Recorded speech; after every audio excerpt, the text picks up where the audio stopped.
Howdy, and welcome to the Feed Bandit Podcast, where we have fun talking all things hunting, and in the process, do our best to support small and family-owned businesses in the hunting space. Here are your hosts and resident bandits, Jimmy Byrne and Richard Kinchlow. Howdy, folks. Welcome back to the Feed Bandit Podcast. Jimmy El Bandito here, and as always, I'm joined by the Corn Bandit, Richard. How are things going with you, Corn Bandit? Howdy, gents and ladies and folks of listeners of all ages. I am doing just fantastic. Glad to be here. All right. Very good. Very good. Well, for new listeners and older ones that still haven't joined our email list, just be sure to do that. Do that as soon as possible. When you do, you'll get killer hunting deals delivered straight to your inbox. We've made it pretty easy for you to do that, to join. And that's by texting the word bandit to 345-345. Be sure to text us bandit, and so you don't miss out, and you join the hunt. Remember, text that to 345-345, and we'll see you on the list. In this episode, we're honored to be speaking with Mike Chandler, owner and creator of the Hammer Feeding System. It's the hunting industry's only timed free choice protein feeder, which is very cool. I can't wait to talk to him about this. Just real quick, the Hammer controls the gravity flow of feed into your feed tube. You decide when and for how long the tube gets filled, from one tube fill a day to full free choice feeding or anywhere in between. So that's very interesting. And like I said, we look forward to really get into the nitty-gritty about all that. So, hey, Mike, welcome to the Feed Bandit Podcast. How are you doing tonight? Well, I'm doing fine. Thank you for having me. Great. Yeah, so as we do in most of our other interviews, we like to start out by just asking you, tell us about yourself and how you got started doing what you're doing. Well, I guess you could say we are hunters and game managers at heart, and we just happen to have day jobs that we have to go to. Yep, sounds like us. Yeah, sounds familiar. Right. And so the development of this hammer feeding system, it came about sheerly out of necessity. We were having trouble managing our feeding regimen, and so I, being a designer by profession, I had a little bit of a background that I could lean on. I'm a mechanical / piping designer by profession, and so leaning on my experience in the designing world, I spent a little bit of time at the drawing board trying to come up with something that would manage my feeding efforts a little bit better. Granted, there were and still are many different options out there for feeding protein, but none of them did what I wanted them to do.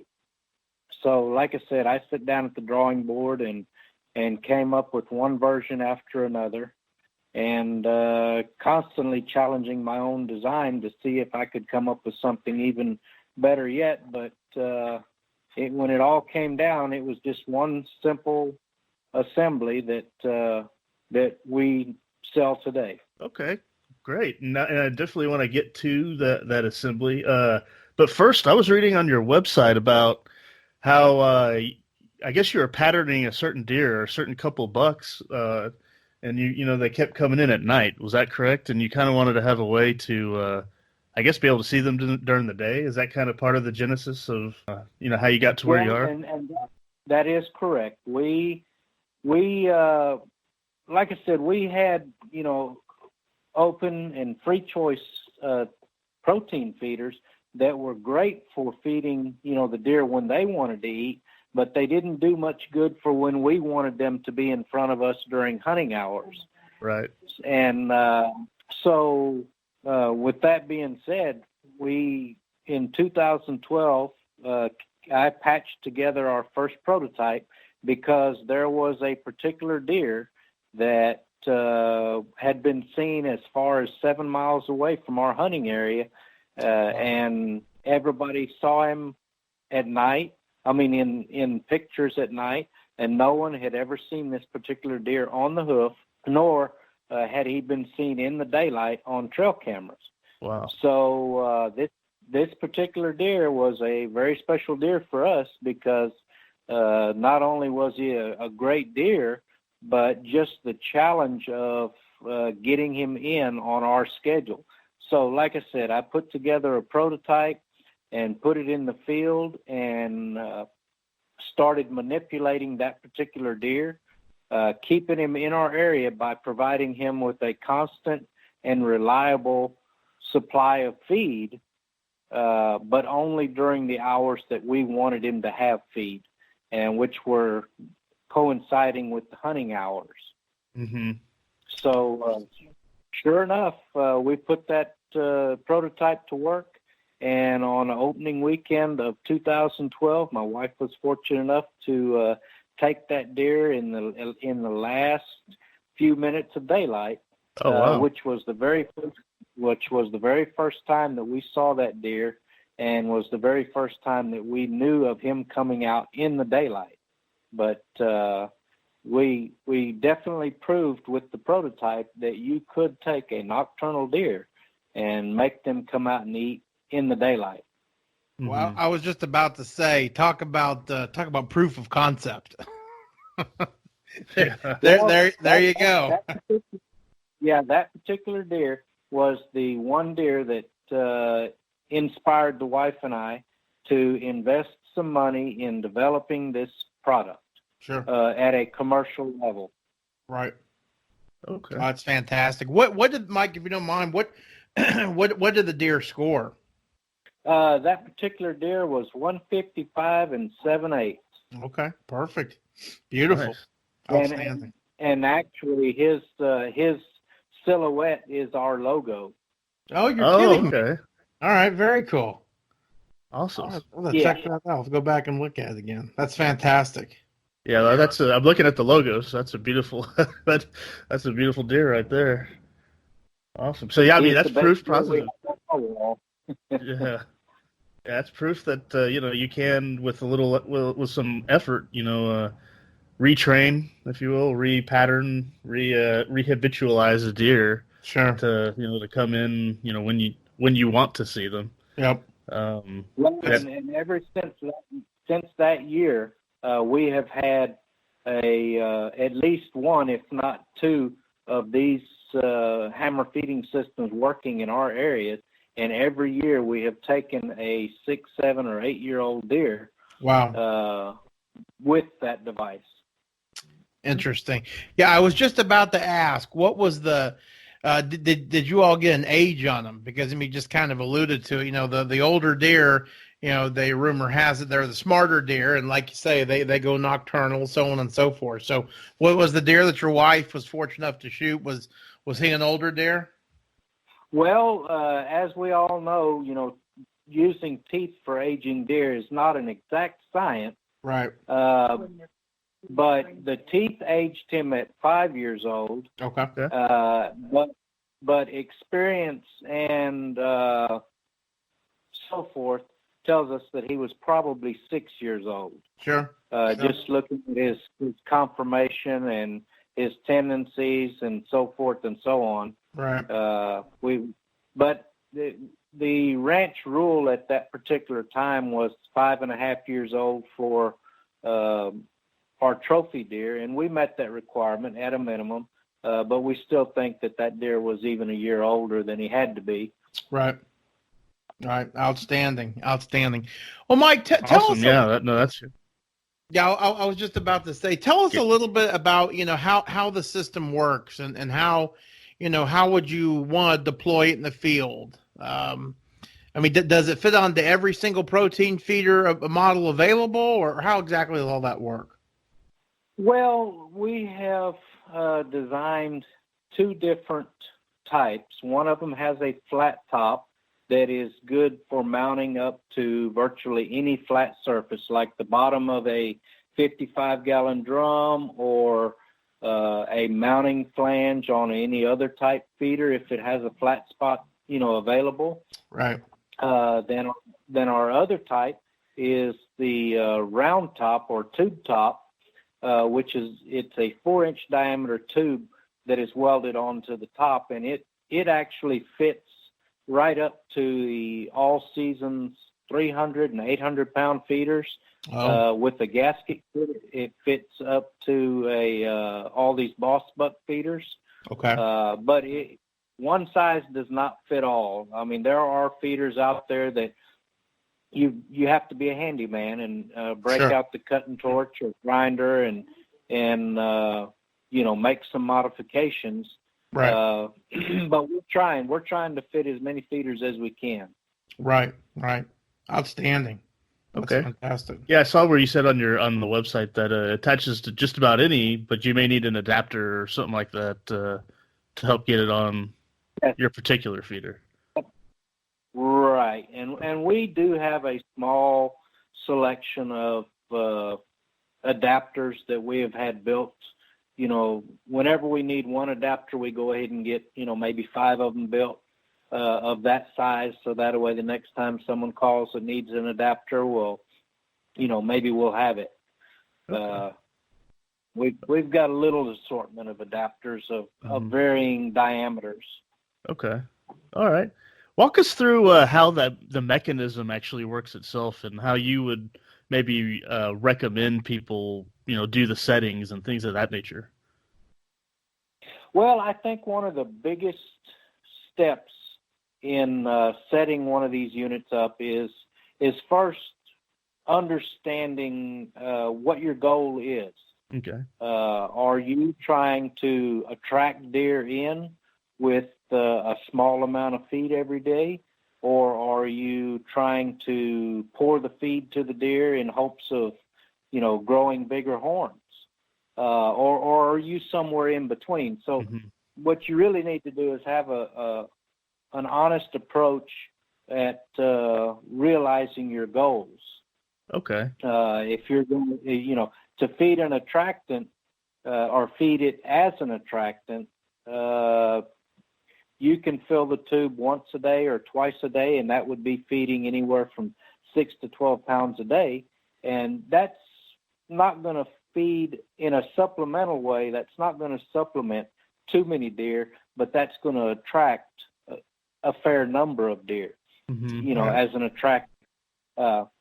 Whereas if you're setting this thing up and say instead of just opening it and filling the tube, say you open it and leave it open for an hour a day or an hour twice a day, that's going to feed a lot more mouths by leaving it open longer, which is typically what we do during the growing time of year. We'll leave it open twice a day for an hour, and quite a few deer can get in there and get all they want in that hour. So it really differs, from obviously like a corn feeder or whatnot, in the sense that you go in and you program, I want it to open at this time, and then you basically tell it how long you want it to open. I mean, similar in the sense, like 3-second spin or whatever, but you're actually going in and setting maybe the start or the open and close time. Is that kind of how it works? That is correct. You set the open and you set the close time, and you can do that up to 6 times a day. But I think for the most part, people are going to feed twice a day at the hours that coincide with hunting season. I always like to say that what makes this so much different than any other type protein feeder is that it's smarter than the other ones. In other words, it is never going to overfeed for the number of deer that are coming in. If you have a spin type feeder that is feeding 20 seconds twice a day, it's going to feed that 20 seconds twice a day regardless of how many animals show up to eat. Whereas if you have the hammer feeding system and 5 deer show up to eat, all 5 are going to get enough to eat. If 20 deer show up, they're also going to get their chance to eat. But if you have a system that's set up to feed a large amount and only a few deer show up to eat, then you start having a surplus build up in your feed tube or in your tray. Mm-hmm. Well, that's right. So that if it doesn't open, or the next time it opens, it just won't fill as much that time. So you're really preserving as much as you can based on the number of mouths that really show up, basically. Right. And like I said, I like to say that our feeder is a little bit smarter because it's not going to overfeed, whereas a spin type feeder could. Okay. Well, I really like that. I think that's that's a genius concept. Something else I was thinking about, well, this would be a really good fit would be, for we kind of call them the absentee, lease hunter guys that are, especially in the Texas Hill Country, for example, that they're just overrun with aoudad and elk and all that kind of stuff. We hear from a lot of folks that, especially here in Texas, they are just starting out protein feeding. And, the big question is that they've got is, well, first, what feeder do I get? And then B, well, what happens if, what happens if they go through 2,000 pounds in one, in a week or whatever? I mean, that's a bit extreme unless you have elephants or hippos or something like that. But, and then they can't get out there. Maybe they won't come out there for another 2 months. So having a system such as your feeder system, you can still supplement feed, all these animals, but for critters like the aoudad and the elk who would potentially eat you out of house and home, that's really going to, in a way, prevent them from doing that. Yeah, you can kind of smooth out the feed. If you will, absolutely. Oh, we definitely get calls from people with the exact problem that you speak of. Mm-hmm. And we generally get a call back at a later date saying how happy they are that they can control the feed and not have those animals eating them out of house and home, right. Especially eating them out of house and home in the dark. Oh, yeah. Mm-hmm. Yeah. No, I mean, I've seen the pictures in the hill country of, a herd of elk coming through and them wiping out a 300-pound feeder, a 300-pound protein feeder, a couple of days after it was filled. And then the poor lease guy gets there and it's 2 months later, and he checks the pictures and he's got pictures, the first couple of days, and that's it. They're gone. Mm-hmm. So it really, the system sounds like it's got to be a must, for everybody who's got, a smaller protein feeder that can't be down there on a regular basis to check their feeders. Right. Correct. Yeah, that's what we have at it. I guess we call it Rancho Bandito West. We got one big one in the middle of that section. Right. And right now, well, I mean, since it's turkey season, someone may go out there for that. But really, and then through the summer, it's hard for any of us to get out there. So it's, or even from now till the beginning of January till now, it's really no one's necessarily been out there. So sure, it's the exact scenario there. And what's interesting, I'm looking at your website on the feeding strategy, the tests that you did, where you had the 3,000 pounds, and you kind of showed how that same 3,000 pounds, depending on your strategy, lasted from 20 days to 60 days. So, I mean, that right there pretty much shows, how you can prolong that same amount and get better, I guess, results of animals coming in. Can you kind of talk about how that worked? I think right. And that test was an eye-opener for us. Mm-hmm. We didn't know when we ran the test what we were going to find out. But after we did run the test, it definitely changed the way we feed. We're still feeding the same 2,000 pounds a month that we have fed since 2006. We're still feeding that same 2,000 pounds every month. The difference is we feed it differently.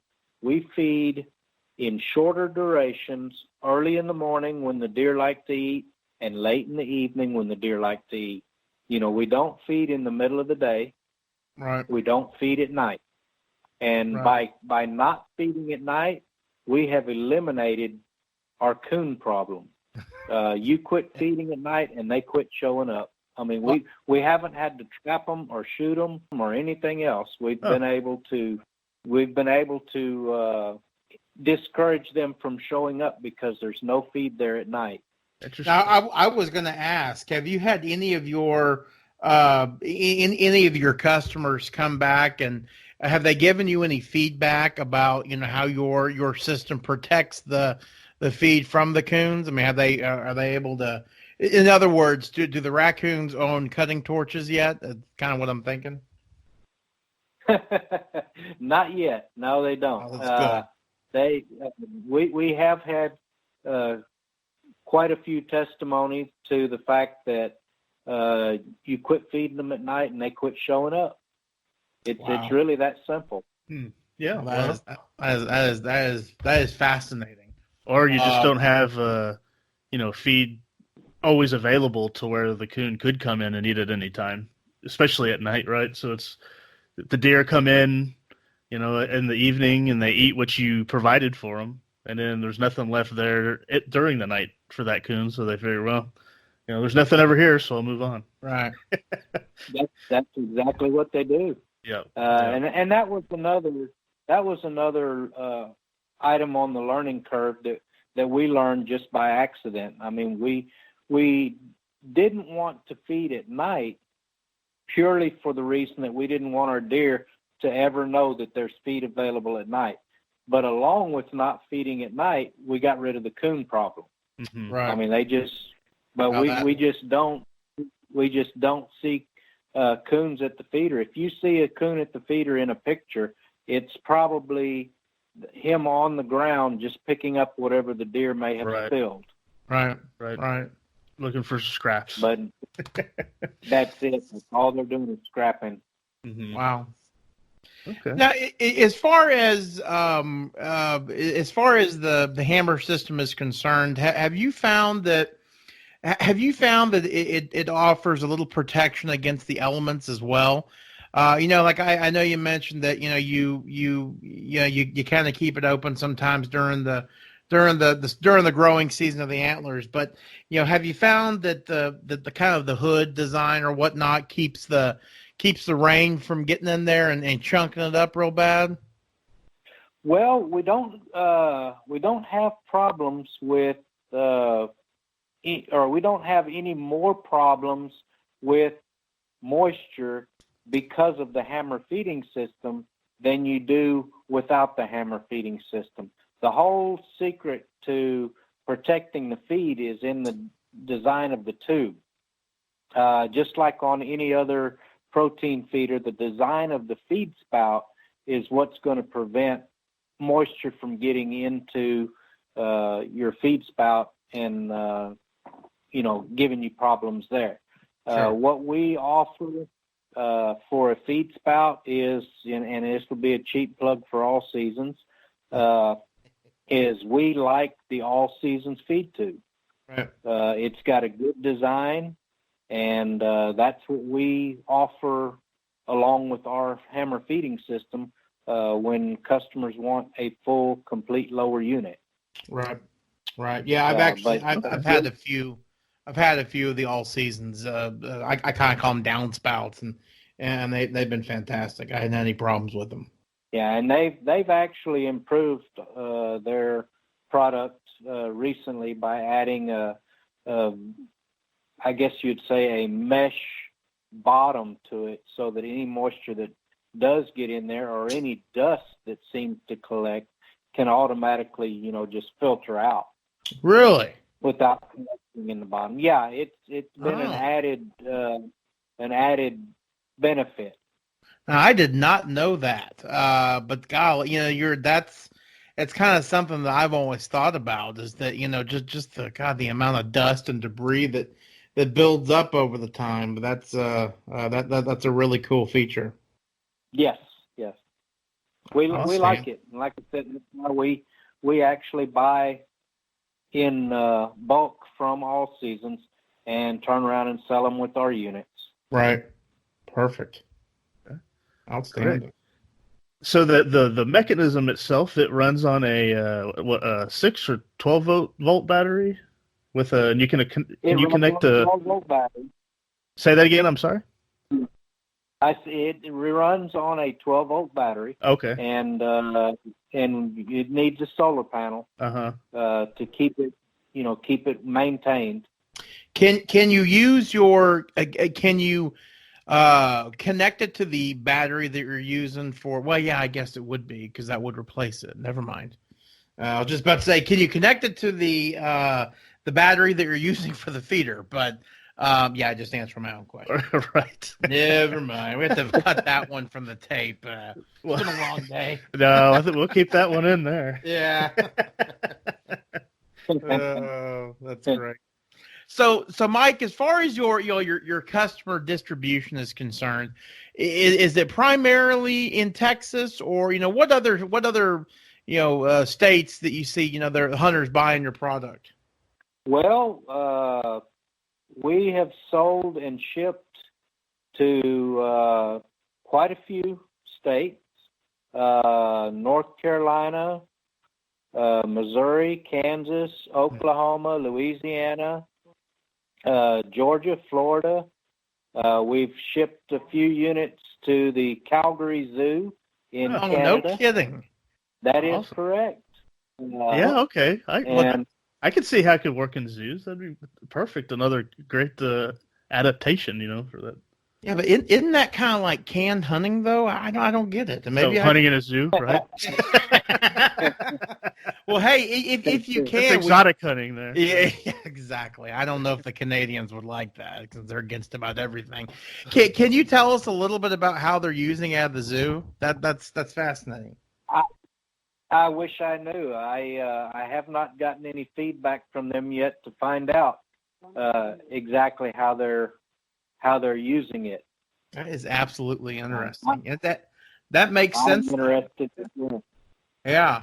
Well, I can only imagine that in a zoo environment where you have many, many species of animals, and I would imagine that some of them maintain their instincts, which is to feed at night, and right. I'm guessing that the zoo wants them out and about in the daylight. Oh, well, that's true. And maybe it's purely a matter of managing the feed dollars. I'm not sure. Well, it hits both those things for sure. Absolutely. Yeah, I didn't zoo even market think is that zoo market's a big one. You ought to go after. Keep going after.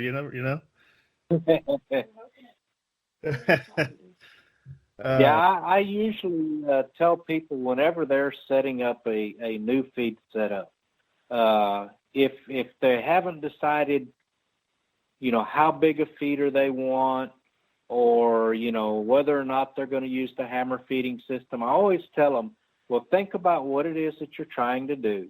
Are you trying to attract deer? Are you trying to grow deer? Are you trying to grow horns? What is your goal? And then secondly, which it may not, secondly, how far are you from your deer lease, and how often do you go? Why do you go there? Because all of this plays into how big a feeder you put out there. Mm-hmm. When we talk about feed dollars, gas dollars are directly related to feed dollars. Mm-hmm. And what people don't think about a lot of times when they're setting up a feeder is, how many times am I going to have to go fill this thing when I could be doing something else? That's true. Maybe you only think about the cost of the feed, but not all that, right? You got to add that into the whole cost. Right. So I try to tell people, think about how often you're going to go and put out the biggest feeder that you can afford to put out. Mm-hmm. When my wife and I, we, like I said, we've hunted and fed this same 2,000 pounds of feed every month. But what we have done over the years is we started with 1,000-pound feeders, then we went to 1,500-pound feeders, and now we've got 3,000 plus feeders that allow us to make less trips to the lease. If the only reason we're going to the lease is to fill feeders, well, you can do the math and figure out right quick that going there every 4 weeks is going to cost you a lot more in fuel than going there every 10 weeks. And that's essentially what we have done over the years is we've cut our feed trips from every 4 weeks to every 10 weeks just by changing the size of our feeders. Sure. Mm-hmm. Well, and then again, you have the hammer feeding system on there, so you know that you know that you're not going to be losing a lot to coons or squirrels or turkeys or whatever it may be. So you could actually, you could know exactly how much is going out and when you need to get there. With that system, you for sure just basically measure it by how long you keep it open, how much comes out, how many days, and back into it, and you're like, okay, I know that I need to be out here at this date, as opposed to when you don't have that system on there, it's like, well, how many animals are going to eat me out? I won't know, I won't have any idea until I get out there. Sure. The only other thing that you can't really put your finger on is when they don't eat feed because the natural browse is more attractive. That's true. That's very true. Yeah, when it greens up in the spring, they tend to back off the protein. And again, when they back off the protein, that's when the hammer feeding system shines as compared to a spin type feeder that's used to putting out enough feed for 20 deer. Right. Well, if all of a sudden those deer quit showing up because natural browse is greener, nicer and, more palatable, well, all of a sudden, if you've got a spin type feeder, your feeder is stacking up feed that the deer aren't eating. Right. Whereas the hammer feeding system, it keeps it nice and protected in the tube. Or, well, either that or you're feeding 40-pound raccoons. And 40-pound raccoons and 50 turkeys. I'm very good at that. Well, I thank you for the turkey, but yeah. Well, Mike, tell everybody how could they buy the hammer system? Is it only through your website, or do you have it in some stores, or what's the best way to go about getting some? Well, we sure like to give our dealers, as much business as we possibly can. Granted, but we don't have dealers everywhere we would like to have them, and we don't have them everywhere that we have customers. So, we do have a network of 10 dealers, and then plus our internet sales, and we do have a couple authorized manufacturers that are, I guess you could say, our partners in this little venture. We allow them to build our device on their feeders. So, there's quite a few options, quite a few locations. We're out in Del Rio, we're in Brookshire, we're in Hockley, Brazoria, West Columbia, and we're in Georgetown. We're kind of scattered right now, but if that doesn't fit somebody's travel plans, we definitely can help you on the internet. Okay. And your website's thehammerfeeder.com. So people could go there, and if you go to the contact tab, I'm looking at it now. You have a pretty nice map on there, showing where your dealer locations are. I see there's one actually close to us in Grand Prairie, so that's nice. El Jefe Outdoors. So yes, El Jefe. Yes. Okay. Now he does not have a storefront. You basically. Oh, okay. We've got a mix of people. Some of them have a storefront. Some of them you just catch them on the go. Okay. El Jefe would be one of them. That he's an outfitter, and he's helping us with our Mexican contacts. Okay. He's got a bunch of property down in Mexico. Oh, nice. Outstanding. Well, and I'm sure you've tried this before, but I highly recommend going on some sort of a business trip down there, primarily around December. Absolutely. So, I don't know. Might need to happen. Yeah, well, he needs to take you down there. Yeah, I agree. That's what I'm getting at. Yeah. All right. Well, Mike, we just want to thank you so much for coming on the Feed Bandit podcast. Is there anything else that we missed or didn't talk about that you want to let our listeners know about? Well, we're always here to help. I mean, if anybody has a feeder that they're trying to or wanting to convert, or if they are looking to purchase a feeder and they want to know, which feeder is going to work best with the hammer feeding system, my personal cell phone is on our website, and all they got to do is text me a picture of the feeder or give me a call. I'm always anxious to help. Okay, great. And your email's on the website as well, so your information's there. That website again, folks, is thehammerfeeder.com. So be sure to go over there and check it out. Check out what he's got over there, and reach out to Mike, and he'll help you out.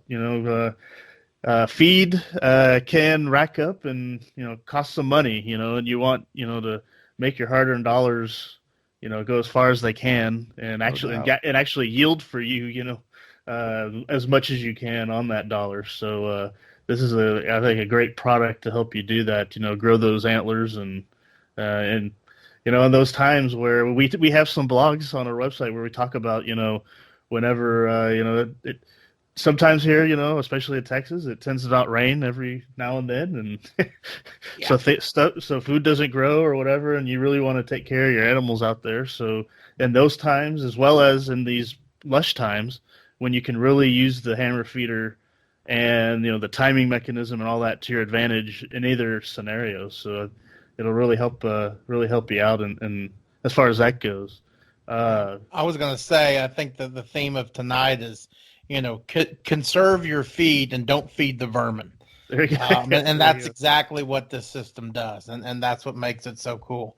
And again, I think it's a perfect fit for those absentee lease guys, and then those absentee lease guys down the hill country that have to deal with brontosauruses and all kinds of kudu and all kinds of gigantic animals. I think it's almost mandatory in my opinion. Also though, just the big hunting operations too. If you think about it, I mean, right? Imagine the dollars of feed going through those places. Sure. Spread that out as well. And really time their feeders even better for their hunters and things of that nature. I mean. That I never even thought about. Yeah. I never thought about that. Well, if you want to go there, how about like all the kind of the dude ranch places that they're here in Texas? That endless. Yeah, I mean, you got those folks that are trying to show all the city slickers and whatnot, show them deer. I mean, that's perfect. Absolutely perfect. And then don't forget the zoos. I mean, that is a great market, I think, as well. Well, Mike, don't forget the zoo. Yeah, don't forget. Well, Mike, thanks so much for coming on the podcast tonight. Really appreciate it.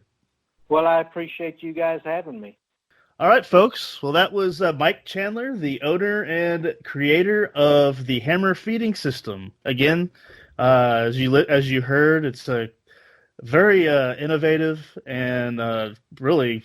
Quite frankly, if you have do any kind of protein feeding or have, like we were talking about, any of the scenarios we talked about, I mean, it's something that you must consider using on your property because, you probably know and you see your feed bill every year, and you wonder, well, am I doing this the best way, the most efficient way? And you're probably not, because there's this. If you don't have this mechanism, then you're probably not, just because it'll help you be more efficient and effective in timing, planning, and budgeting for your feed. What do you think about that? What do you think about all that? No, it's fascinating. I've always kind of known about it, but to really hear kind of the all the testing that he's done and just not to mention his proof source, that got him really to start doing it. It is absolutely fascinating. And I really like the fact, and I did not know that you can set it so that the door just comes up. And I think that's genius. I really do. So I like the flexibility that it gives you. Huge flexibility, right? Yeah, and also I can only imagine, God, everybody's on a budget. For the guys who've got 4 or 5 protein feeders on their leases, again the amount of money that they're losing to coons, or turkeys or squirrels or cardinals, I mean whatever, Mm-hmm. how this thing would really give them peace of mind and and really preserve their hard-earned dollars, as you mentioned. Mm-hmm. Absolutely. Well, that was fun. That was really interesting. Oh, yeah. Again, just another really cool, innovative product. That we're running across doing this podcast. It's fun learning about these things. I agree. Seeing what's out there and getting to talk to folks like Mike. And Right. Just as a quick note to anyone listening out there, if you have an idea or you have an innovative product, or even if you have a product, then you're in one of the big stores. But if give us a shout. We'd love to talk to you about it, and just get to know you better and get to know your products a little better. And on the other end, we'd love to get you out in front of our other listeners. That's what we're trying to do here. Build this community where we all kind of know what is the cool stuff that's out there. So leave no one behind, if you will. For sure. So give us a shout. Go to feedbandit.com and you can contact us there.